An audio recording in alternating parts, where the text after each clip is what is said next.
Aujourd'hui, j'aimerais te parler de grandir, de devenir meilleur dans ton quotidien, dans les choses que tu réalises et plus serein également. Parce que c'est important de ne pas être tout stressé. En effet, tu sais, le bonheur, chez les Grecs, selon les Grecs, le bonheur, c'est avoir une vie calme, sans tracas, sans choses où tu t'angoisses pour quelque chose, tu as peur. D'ailleurs, je peux te le montrer, c'est simplement une vie, oui, sans tracas, sans crainte, simplement une vie sereine. Parce que être heureux, là, c'est une humeur un peu comme la tristesse. Et quand tu as une vie où tu investis sur toi, sur ta personne, et que tu as le contrôle de tes actions, où tu peux avoir le contrôle, évidemment, c'est pas avoir le contrôle sur le temps ou sur la politique, parce que là, tu n'as pas le contrôle, il faut le laisser au gré du hasard. Mais les choses où tu as le contrôle, tu te dis, voilà, moi, je suis responsable de ma vie, j'ai la réponse, et c'est pour cela que j'avance avec ma vie. Alors, la liste que je voulais te montrer, eh bien, c'est celle-ci, d'être un expert, finalement, dans les choses que l'on réalise, dans ses projets, etc. La première chose, c'est d'apprendre rapidement. Tu peux utiliser aussi le speed reading et la répétition espacée. Ça veut dire que si j'apprends l'italien, eh bien, je vais apprendre 10 ou 20 mots maintenant. Demain, je vais les remémoriser. Ou sous ma douche, je vais me dire, comment dire encore au revoir en italien? Et les 20 mots donc, que j'ai appris. Et donc à répétition espacée, c'est-à-dire demain, aujourd'hui, tu apprends les nouveaux mots. Demain, tu revois à nouveau les mots que tu as appris aujourd'hui. Et puis après, 3-4 jours après, tu fais un refresh. Ça veut dire que tu vas à nouveau réétudier ces mots-là et voir si tu les as oubliés ou pas, et ainsi de suite. Et puis après, à nouveau, l'espacement va être davantage espacé. Après, ça va être 10 jours, 20 jours, etc. La deuxième chose, c'est avoir un wiki local ou bien une application de notes. Moi, j'utilise l'application d'Apple. Avant, j'utilisais Bear, ours en fait en anglais. Tu peux utiliser un Wikipédia local. Donc, tu peux utiliser ce que Wikipédia propose. C'est MediaWiki, je pense, c'est leur logiciel. Mais là, il faut un hébergement. Sinon, tu peux utiliser, Kiwix. Pocket, Raindrop, c'est pas mal aussi pour sauvegarder toutes les pages web, etc. et les re-rechercher après. Pocket propose une version payante et Raindrop également où c'est free text, c'est-à-dire que tu fais une recherche, évidemment tu dois avoir internet malheureusement et directement il va rechercher quand tu tapes quelques mots, même si les mots sont pas dans le titre. La version gratuite, ça doit être il va simplement rechercher le titre de la page. Et tu peux aussi stocker tout ça en local, et la version payante, à nouveau, même si la page web n'existe plus, ils vont sauvegarder toutes les pages web que tu sauvegardes, eh bien, sur leur propre serveur. Ainsi, tu es sûr que tu vas garder la version que tu avais vue préalablement, même si la page n'existe plus dans le futur. Alors, la page web. Alors, Kindle, moi, j'adore les livres Kindle. Tu as investir sur toi. On parlait justement, investir 3 à 10% de ton salaire sur tes formations, sur te former. Et d'ailleurs, au passage, en parlant de formation, eh bien, tu peux acquérir mon atelier immersion profonde pour moins de 40% avec le code de promotion FIN. Tu devras simplement indiquer FIN, F-I-N, sur la page de paiement. Tu as un lien en description.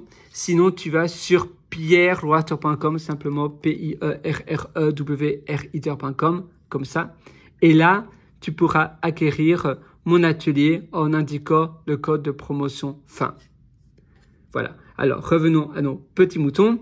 Donc, investir, l'investissement, c'est très important. Créer un système de notes, comme je te disais, avec YNote, l'application Bear ou bien l'application Notes d'Apple. Google Keep fait ça aussi plus ou moins bien, mais il faut que les titres soient aussi bien explicites et que tu puisses mettre des tags. Maintenant, avec l'application Apple, tu peux mettre des tags, des hashtags, mais tu peux pas encore rechercher avec les hashtags à l'heure actuelle où je fais cette vidéo. Mais avec Bear, tu peux utiliser des étiquettes ou des tags et tu peux imbriquer des sous-étiquettes. Alors, organiser tout ton workflow et utiliser des pomodoro, toujours traquer ton temps, très important. Donner des speeches, des meet-ups, etc., des webinaires, ça ajoute de la crédibilité, tu vas avoir davantage de notoriété. Faire un cours Udemy, par exemple, également, ça ajoute de la notoriété. Publier un livre, tu peux utiliser Amazon, KDP. KDP, ça, en fait, ça veut dire KDP, c'est Kindle Direct Publishing. Tu as kdp.amazon.com où tu peux aller pour publier ton livre. Et oui, si c'est applicable dans ton domaine, tu peux également mettre une association, que tu peux t'enregistrer sur une association, etc. de ton domaine, et tu peux indiquer ça sur ton LinkedIn, sur ton CV, sur ta business card, donc ta carte de visite, etc. Et ça te permet d'avoir de l'autorité, ça te permet d'avoir du contrôle sur ton asset, ça veut dire sur ce que tu as. Le asset, c'est la chose que l'on a finalement. C'est un peu comme le temps. Le temps, eh bien, c'est notre bien le plus précieux. Eh bien, notre activité, c'est ce qui tient notre temps. C'est-à-dire que ça va te permettre d'avoir de l'argent. C'est une manière de te rémunérer facilement. Et évidemment, il faut commencer cela, il faut commencer son projet. Mais si tu es passionné par un sujet, eh bien, il n'y a pas de raison pour que ça n'aille pas. À nouveau, l'atelier que je te propose, c'est Immersion Profonde. Là, je vais te parler de gestion du temps, de comment tu peux beaucoup mieux gérer ton temps et comment tu peux facilement gagner entre 6 à 9 heures par semaine. Moi, pour ma part, avec ma méthode, j'ai gagné 8h30 par semaine. Donc voilà, ça c'est Immersion Profonde. Tu auras le lien en description et tu peux aller sur cliquer ici maintenant et là, tu pourras indiquer le code de promotion fin FIN minuscule ou majuscule. Dis-moi ce que tu en penses. À nouveau, pour être un expert, c'est vraiment les choses qui sont essentielles à mettre en place dans ton quotidien.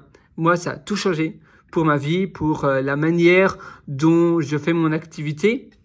Il y a une autre chose que je voulais aussi te partager en parlant de temps. Donc, on parlait de Pomodoro, mais c'est également très important. Voilà, c'est celle-ci. D'ailleurs, tu peux faire une capture d'écran si ça t'intéresse. Moi, j'utilise Google Things 3, si tu l'as peut-être vu. Ça, c'est pour mes tâches. Things 3, l'application Things 3, qui est très bien. Traquer où tout on va, c'est extrêmement important. Donc, gérer ton temps comme des pierres précieuses. Utiliser les raccourcis de ton clavier. À nouveau, on perd tellement de temps en utilisant la souris, etc. Si tu utilises les raccourcis clavier, ça change tout. Tu as tellement de raccourcis clavier. Je t'invite à regarder les raccourcis clavier disponibles pour chaque logiciel que tu utilises. Décaler de 1 à 4 jours les tâches récurrentes, comme aller chez le coiffeur, ça prend du temps. Eh bien, si tu vas chez le coiffeur une semaine plus tard que normalement, si tu y vas tous les 3 mois, eh bien, tu irais tous les 3 mois et une semaine. Eh bien, après 1 an, tu vas gagner énormément de temps. Peut-être que tu vas gagner 1 heure, 1 heure et demie, 2 heures sur une année. La même chose, se couper les ongles. Si tu décales de 2 jours, eh bien, c'est pas la fin. Voilà, sauf si tu détestes avoir les ongles longs.